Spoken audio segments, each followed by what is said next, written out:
Today is Tuesday, January 31st, episode 4 of Behind the Seams, presented by Standard Issue Tees. And today's a big day. For one, we got Jared Lee back on the show. Yay.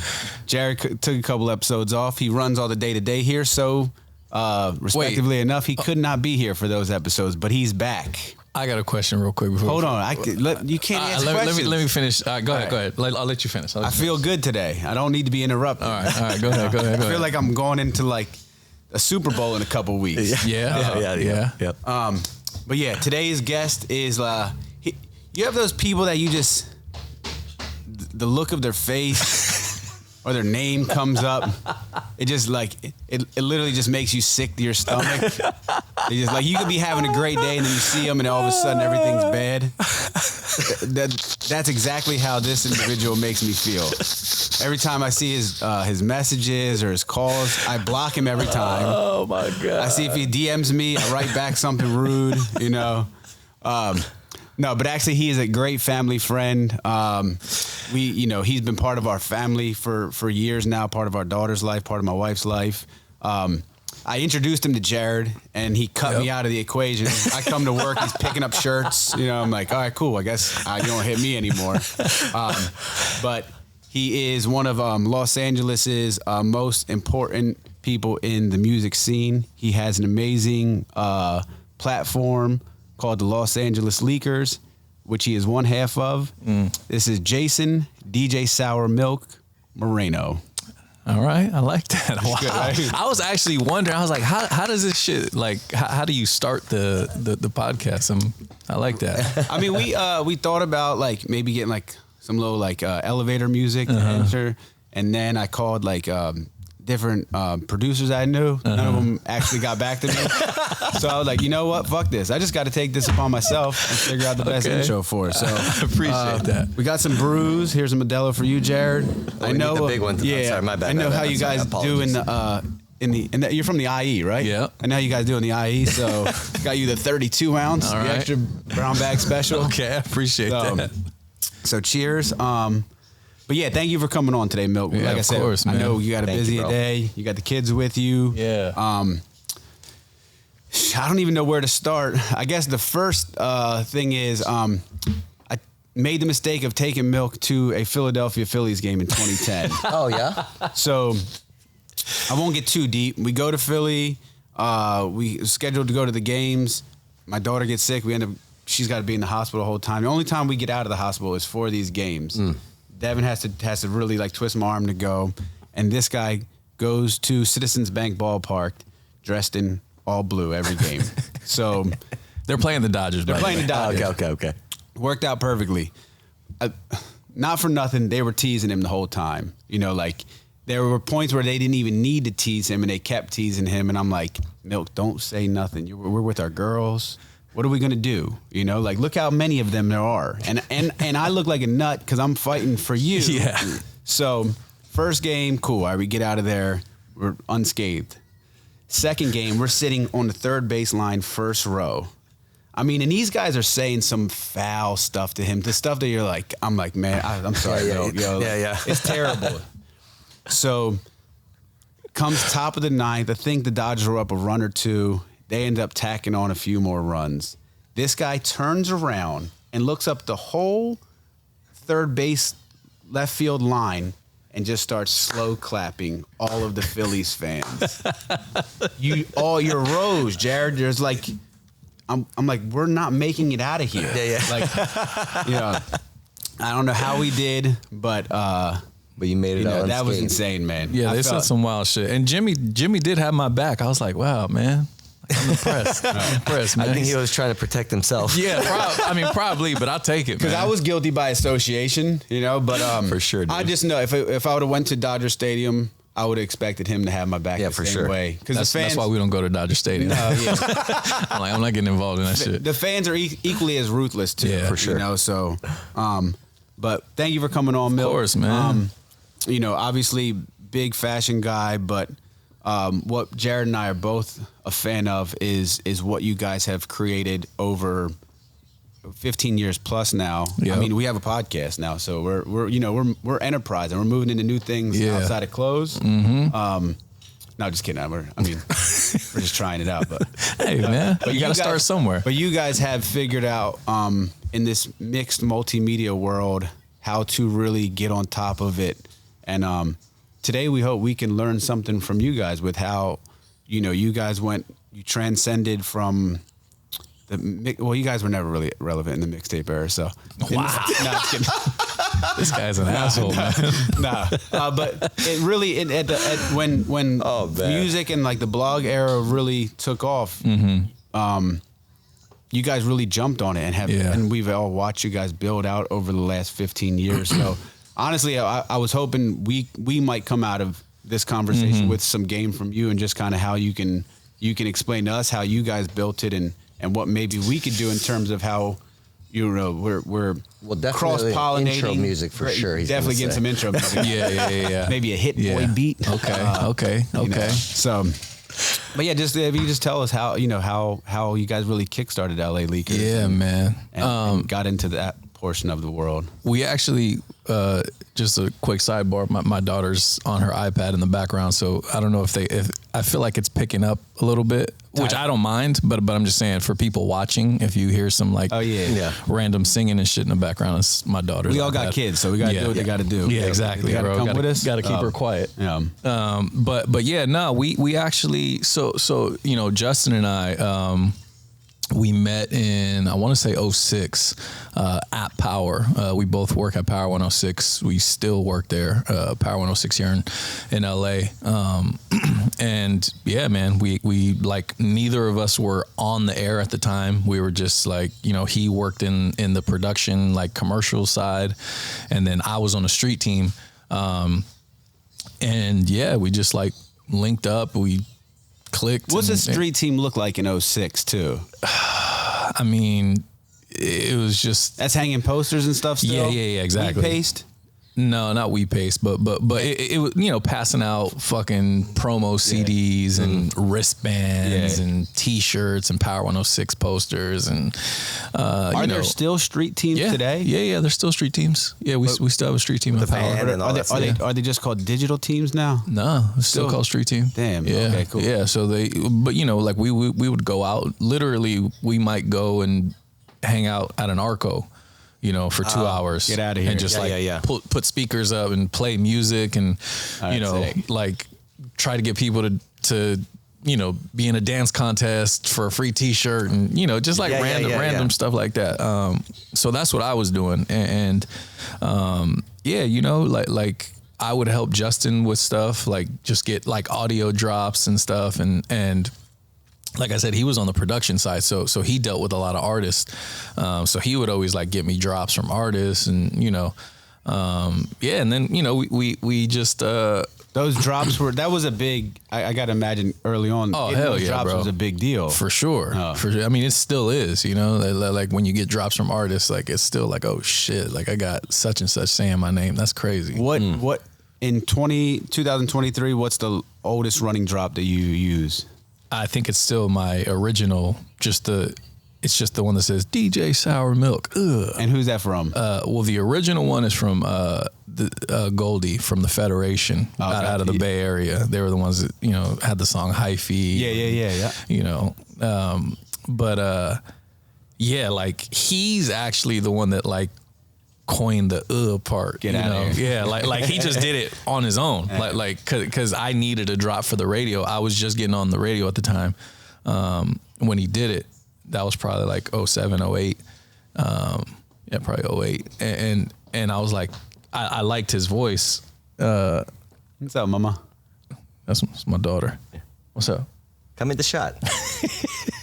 I like it. Yeah, she got a mouthful of breakfast sandwich right now. But I just liked his voice. He had like a really raspy voice. So I was like, can you just do a drop? I was like, I don't need you to introduce yourself.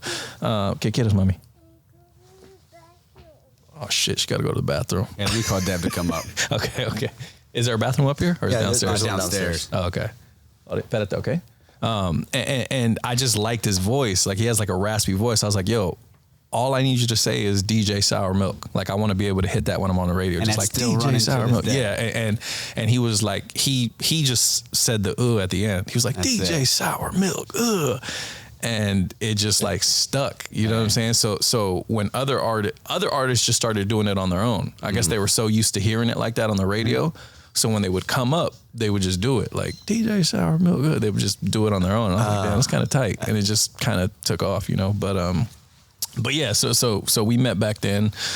We started doing mixtapes, and the tapes that we were doing were a little different than the traditional mixtape. When we first started, we were doing, like, we called them audio biographies, and where we would sit with an artist who had like catalog, you know, like the first one we did was Nas, and we would have them tell backstories on the records. Cool. Damn, you know what I'm saying? Yeah. So I think you sent me one before. Yeah. So they would tell. Yeah, never sent me one. Nah, I probably gave you one. You probably just 15 years. Listen. Yeah, it was like he was probably like, this ain't Beanie Siegel. Like, I'm not listening to this shit. 15 years of friendship means nothing. Yeah, so we did. You know, like I said, the first one was with Nas. We did one with like the Clips, Common, Raekwon. What? I mean, obviously for Ray, did only built for Cuban Links. Well, we just go through their whole catalog. Oh, get out so of here. Even like Wu-Tang shit, you know what I'm saying? Like we had them talk about It's Yours and, you know, Triumph and just, all that stuff. Anything that they're on, you know, even features. So we started doing that, and then we were also starting a blog at the time, you know. Which is LALeakers.com. Yeah. So, yeah, man, I don't know. You know, we just... we felt like the whole blog scene was super like East Coast heavy. Outright. I was a big Outright person. Yeah, I love Outright. Allhiphop.com. But we had like on the West, I know we had like Two Dope Boys. And then I think On Smash was out here as well. On Smash. Damn, you took me back to like 09. 2010. Yeah. So, you know, but we just had like a lot of relationships just, you know, through the radio station with artists and shit, you know, so, you know, artists that were in that space. So we're like, you know, why not take advantage of it, you know? And we started doing tapes with like Dom Kennedy, you know, the Cool Kids, you know, just like stuff here and there. And yeah, man, it eventually turned into like a radio show, and, you know, the freestyle series that we do. So yeah, you know, it's kind of just, we've kind of tried to adjust with everything. And with the times. What's up, girl? Okay, suele poquito, okay?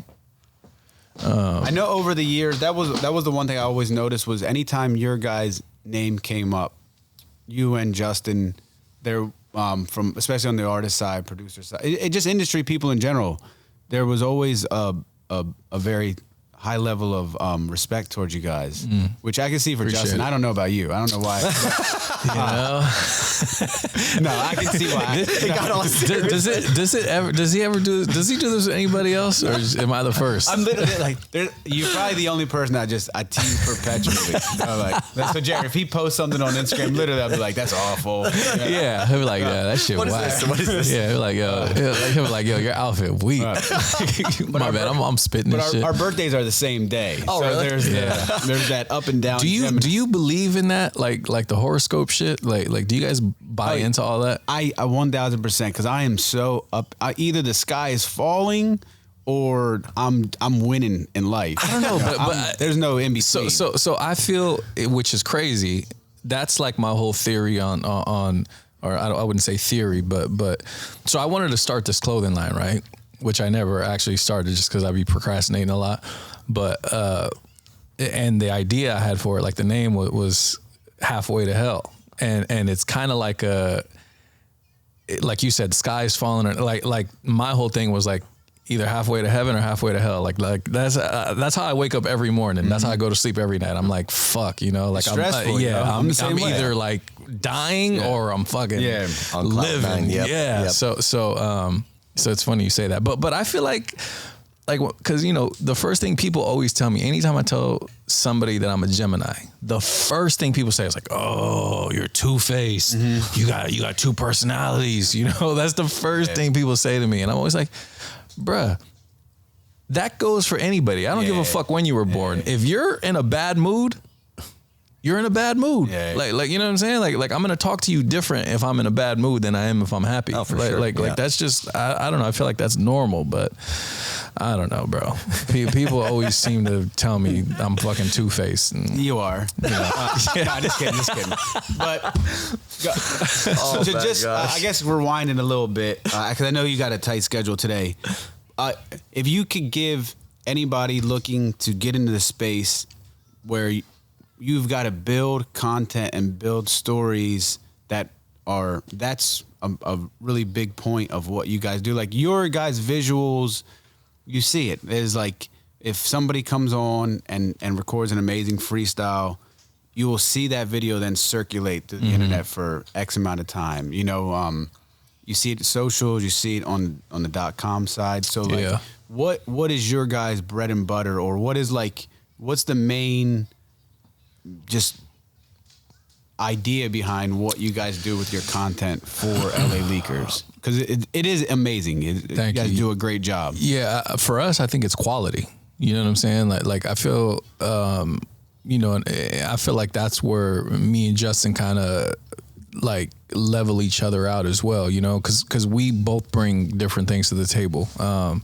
You know, and you know, so like what is it called? The vetting process, I guess, when we're doing these freestyles is, you know, we both basically sign off on it. You know what I'm saying? So I don't think there's much that slips through the cracks. Like every once in a while, you know, we might do something like on some favor shit. You know what I'm saying? Like if an artist wants to come up and we might not feel that they're ready for it yet, we might still bend on it. Just like, well, you know what? He's with such and such, and you know they asked for this favor, so let's do it. But for the most part, I think that's what it is, man. It's just quality, you know. So not only are we selective with who we let up there, but just how clean everything is. You know what I'm saying? Like how we shoot it. You know, shout out to our guy George who shoots all of our freestyles, and our boy Daniel who used to do it before that.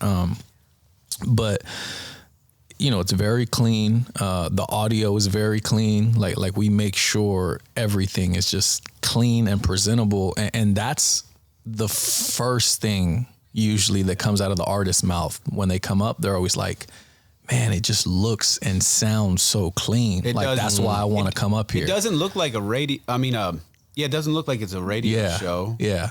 And you guys do a good job of having obviously the big recognizable names, and then at the same time introducing, you know, there's a handful of kids that have come on your show, young men and women who I didn't know before, and they come on there and they spit, and you're like, all right, I know these guys are real true fans of rap music.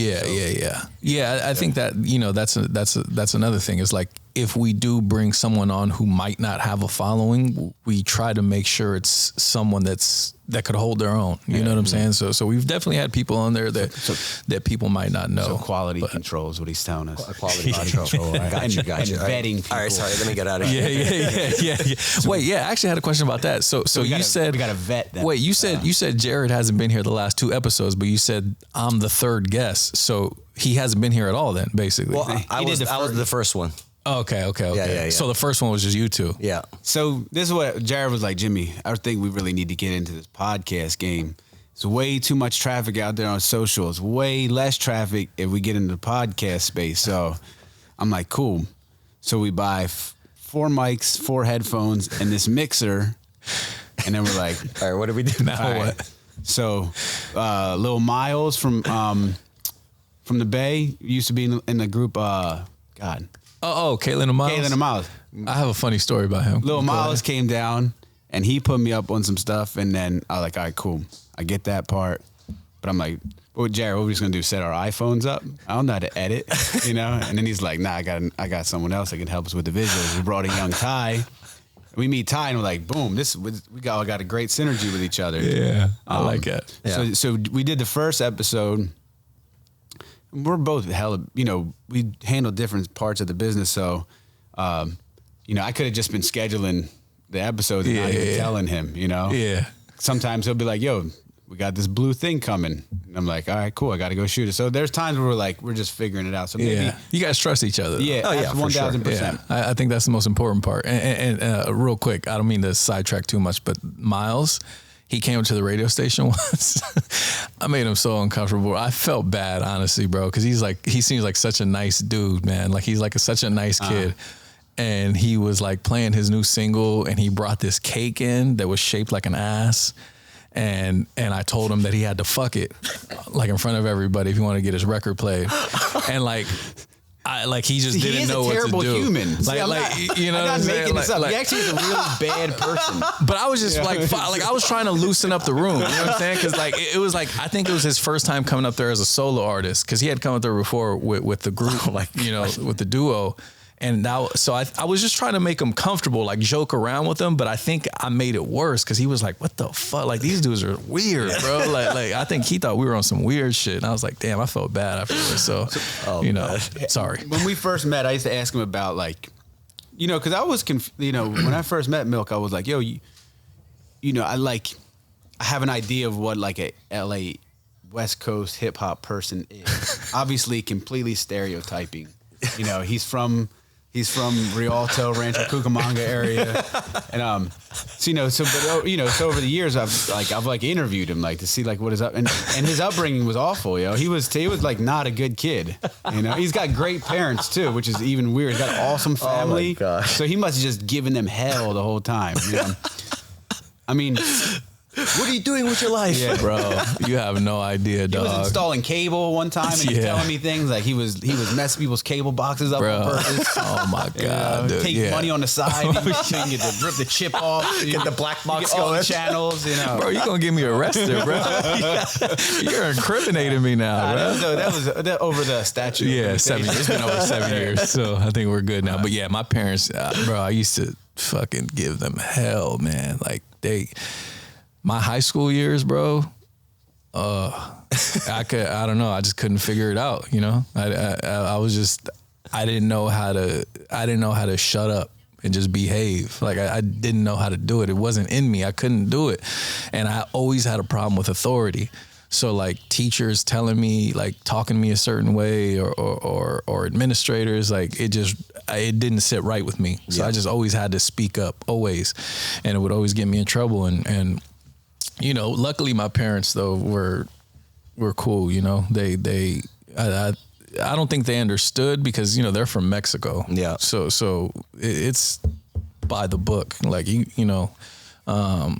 But yeah, they were patient with me, and I remember my mom telling me, like this is like later on, she was like, she's like, I was gonna send you to like an all boys school, like she was like, I was like that close to just like shipping you away, needed like, it. yeah, and I was like, damn, bro, but they thugged it out, and even like when I started DJing, I think they were just happy that I was like doing something, not in jail. Yeah, basically, and they're like, all right, like I remember when I told my mom, like Jimmy said, I used to install satellite dishes, so like I remember I made good money doing that, and some people do that for a living, like that's their career, and I remember one day I just told my mom, like, I think I'm gonna quit and try to DJ, like I was already DJing at the time, but not like for a living.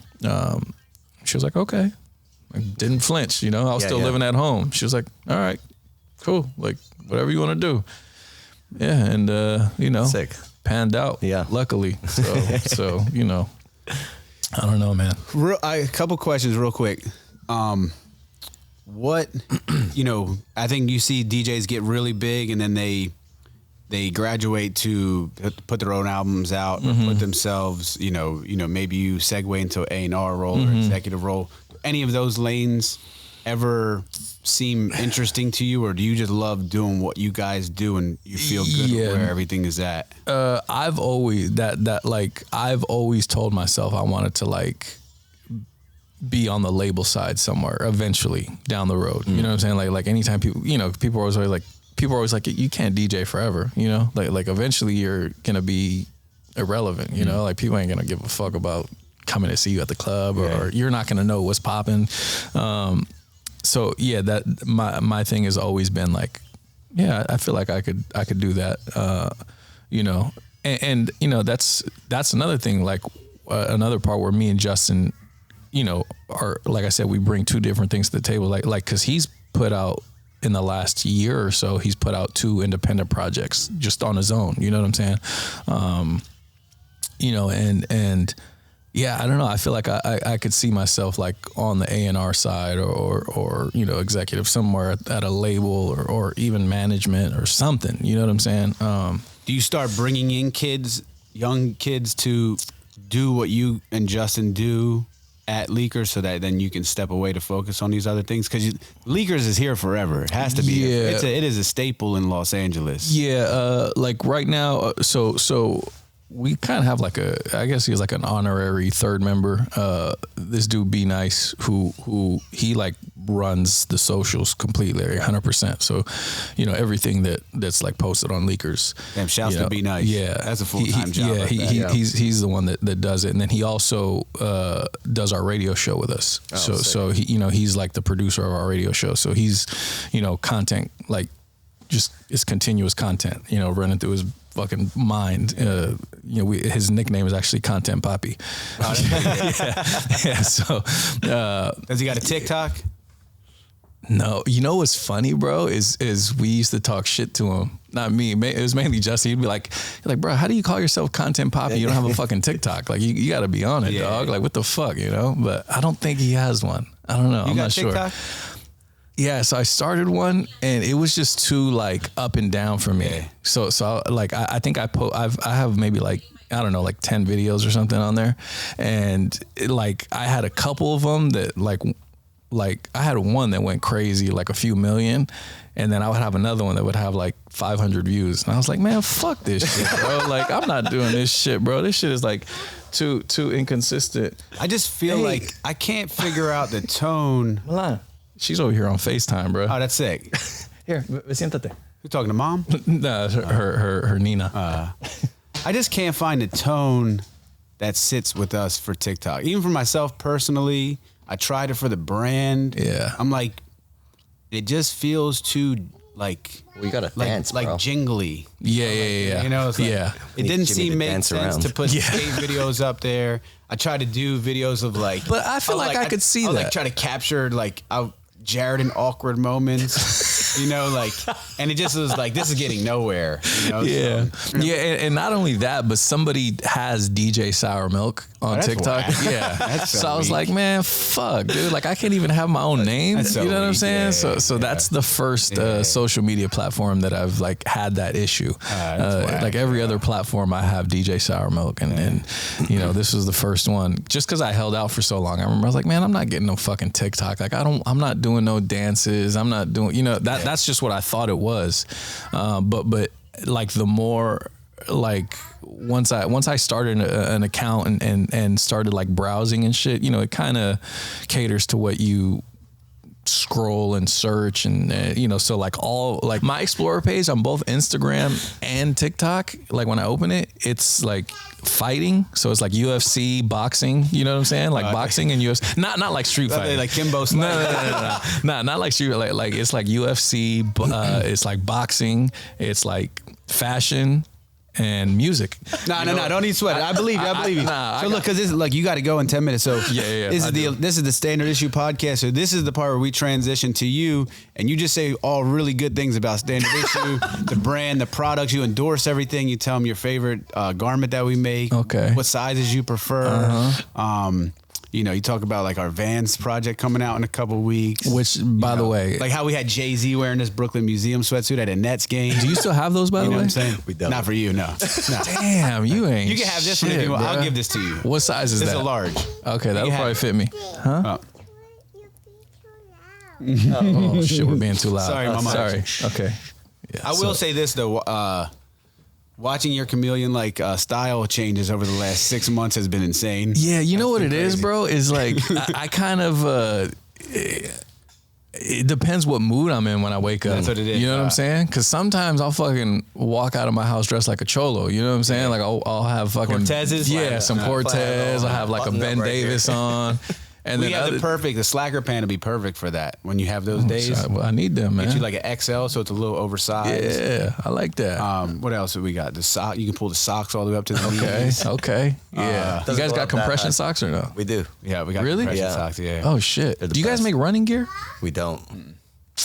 That's I mean, next, we man. make sweatsuits. You're supposed to run in sweatsuits. Nah, man. Like- This is 2023, bro. They got like fucking. It makes you feel like you're running Tech. naked. You know what I'm saying? Like You are running naked. yeah. I mean, essentially. I'm trying to you look like the guy in like '92 that went to the gym. Okay. Yo, We got a big boxy tee that I know you like. That is, it's real fashionable. You can wear it with those skinnies that you be wearing, like a large with your Junior Watanabe Doc Martens.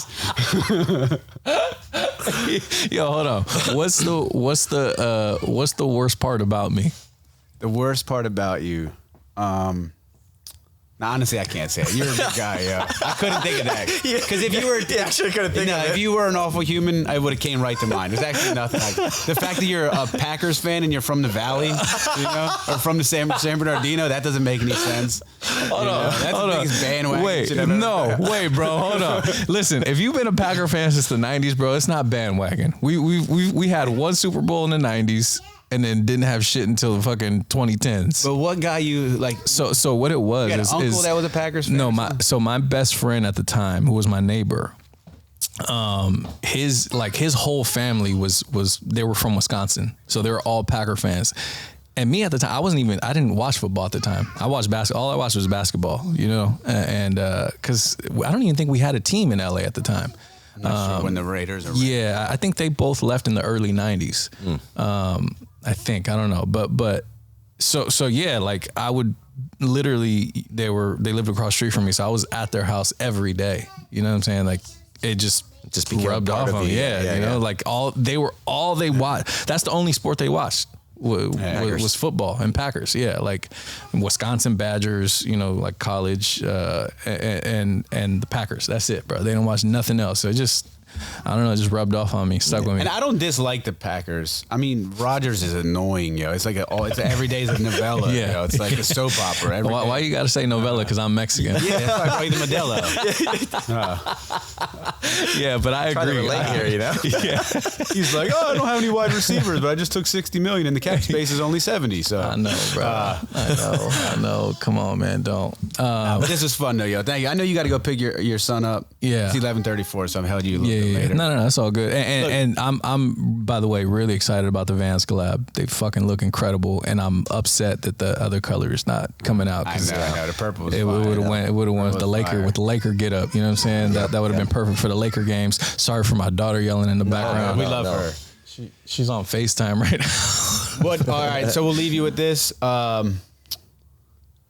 What's your predictions for the Dodgers going into next season? So, because you guys been winning for 10 years. I don't know how to like separate myself from like the fan, like the You're homers. You're homers. Yeah, even with the like as bad as the Lakers are this year. If you were to ask me, do they have a chance to win the championship? Yeah, I'm winning it. I would say, yeah. Hell yeah, they got a chance to win a championship this year. So It's the fan in you. yeah, I think the Dodgers will win it. Right. Like I really do, and that's just the fan. That's just the fan in me, bro. I don't know. It's What the Padres got 4 future Hall of Famers, man, in their first. But you see what the Padres. Phillies did to them. So Yeah. Well, look, I'll let you get home. I know you and Jared probably have orders, POs being cut right now, so maybe you can throw me on an email. Just keep them off the email. Go to DJ Sourmilk, go to Jusincredible, go to LA Leakers, Yeah. their Instagram, their websites, go to Power. Yeah. And if Milk invites you out to a club in Vegas, which he's DJing at, Oh my God. don't have any faith in him actually getting you in. Hold on, bro. Listen. If you invite Jimmy out to a club, keep in mind that he's coming gonna with 10 dudes, baby. He's gonna show up looking like fucking Rockefeller in 2002, bro. 10 guys. Oversized white tees, fucking fitted hats, like Maybe Air Force Ones. Maybe 15 dudes and just my girl. That's it. Bro, wait, but the thing is, why didn't you hit me, bro? Like, you didn't hit me until later, until you were like back at the room and you were like, Nah, I actually got in trouble that night. I had to get back in. You asked Deb that story. Yeah. See how that one went for me. I need to get the backstory. But yeah, Jimmy showed up, bro, at fucking, I don't even know what time it was. Probably what, like 12:30, 1 a.m. or something. 2 in the morning. Like the prime time when the doors getting slammed. And he shows up with fucking 8 dudes. And not only dudes, skaters, bro. So you know how these motherfuckers are, bro. They're dirty, baggy jeans, fucking ripped shoes, probably like baggy tees, fitted hats. You know, we got a dress code here. It's like, bro, like, why didn't you hit me, man? I could have figured it out, but all right, we'll let you get back to Rancho Cucamonga. Thank you for coming in, Milk. We love you. Thank you for coming, bro. I love you guys, man. Thank you. Thank you. We'll get you some of those big boxy tees. Please. All right, my man. Yes, sir. Thank you.